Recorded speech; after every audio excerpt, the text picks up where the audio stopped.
Welcome back. You're going to hear a lot of talk this week about crossing the threshold. Donald Trump did it last month, securing enough delegates to clinch the GOP nomination.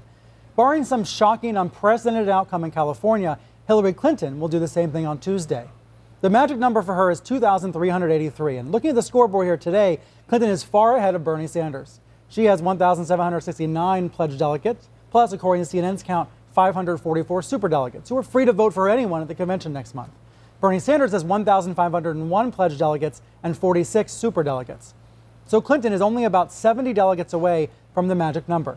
And political experts expect she will win the state of New Jersey, where polls close at 8 p.m. Tuesday, and that is what will put her over the top. But Sanders says the media should not call the race for her. Watch.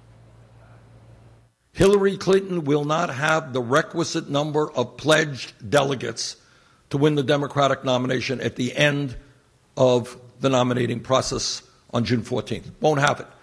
She will be dependent upon superdelegates. And what the DNC says is that the media is wrong. So when I hear media talking about, well, we're going to announce it at 8 o'clock Eastern Standard Time that it's all over, you're wrong. Let me take you behind the scenes about this. This is pretty important. The networks are not going to say it's all over. But the networks and the Associated Press will most likely say she's crossed the necessary threshold to become the nominee. It'll probably sound a lot like this. This clip is from 2008 when Barack Obama hit the magic number. CNN can now project that Senator Barack Obama has enough delegates to secure the Democratic presidential nomination.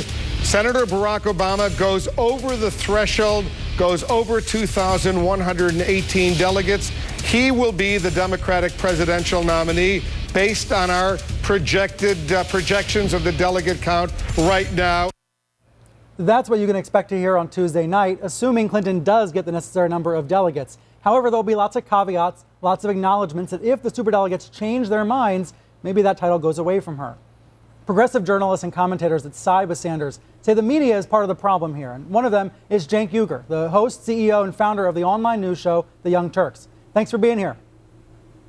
Thanks for having me, Brian. Why do you think it's wrong for the media to acknowledge the facts? The facts are the superdelegates are largely on Clinton's side, and they're probably not going to move based on the interviews we've done with them. Why is it wrong for the media to acknowledge that on Tuesday night? Because they aren't facts at all.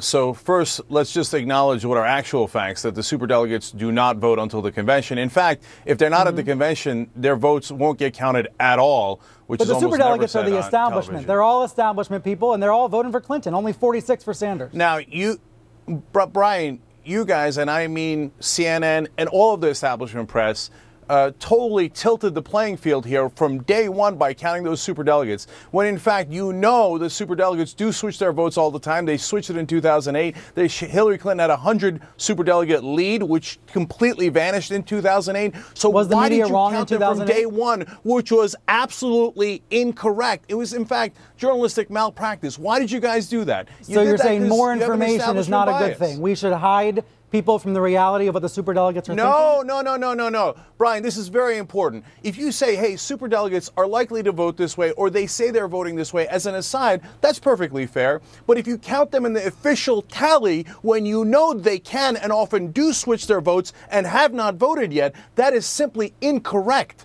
That is not a fact. That is the opposite of a fact. But the Hillary delegates switched because Obama was going to win. In this case, we know the superdelegates are establishment figures or former governors and people like that are clearly pro-Clinton. Nothing's going to happen that's going to change their mind. Again, not true. So, Brian, you say nothing's going to happen. What's going to happen? Tell me. I can tell you exactly what could happen. Are you wishing for an indictment? Are for extraordinary. Hold on. They are for extraordinary circumstances. You know what would be extraordinary? If one of the candidates were indicted. Of course. So you guys keep assuming there'll be no indictment. And Brian, I hear you have reliable sources. So tell me, do you have any sources inside the FBI or the State Department that have already told you that she is not going to get indicted? Because that would be news. I do not. I cover media, not the FBI. But the indications at the moment are that she hasn't been interviewed by the FBI. I hear what you're saying about the indictment, but other than that, it seems to me you're misleading your audience, giving them more hope than they should actually have. You think about what's going to happen on Tuesday at 8 p.m. New Jersey's going to close. That's and not for the true at first all. time in the history of this country, frankly, this is really exciting to say. For the first time in the history of this country, we're going to have a female nominee of a major party. I don't care if you're Republican or Democrat or Libertarian. That's something this country should note and acknowledge. And don't you think it's a shame that the Bernie Sanders talk is going to overshadow what we can all agree is a historic milestone? I mean, look at the framing you just gave it, right? So I think Hillary Clinton is a completely pro-establishment candidate that will continue this corrupt system where private interests finance their elections. And so, but instead of looking at it as, hey, wait a minute, one guy hasn't taken that corrupting money and the other one has, you frame it as male versus female, and hence put me in a position where I'm forced to say, no, I don't think it would be historic because I think it's the same old establishment, whether it's a male, a female, or anything else. So the framing is all biased. And I'm not saying that because I think that you're liberal or you're conservative, you're pro-Hillary or not. It's just the establishment told us from day one, the superdelegates have already voted when they did not, and you tell us today to, hey, make sure you go away and you support the establishment candidate. And you're wrong about how I've presented it on the show. I tell people about the delegate math all the time. And as Bernie Sanders himself acknowledges, it is an uphill battle for him to win more pledged delegates, a massive uphill battle, right? And I've said, and I've challenged Bernie Sanders on my program, and I said, look, if there are more pledged delegates on her side and there's no indictment, well, then the race is over, right? Those are ifs, though. They have not happened yet. And the superdelegates vote at the convention. So for you guys to call it when you don't know what the circumstances are and those people have not voted yet, it is just simply incorrect. That is not journalism. Cenk, thank you for being here. It is great talking with you. I appreciate it. Thank you for having me. I appreciate that.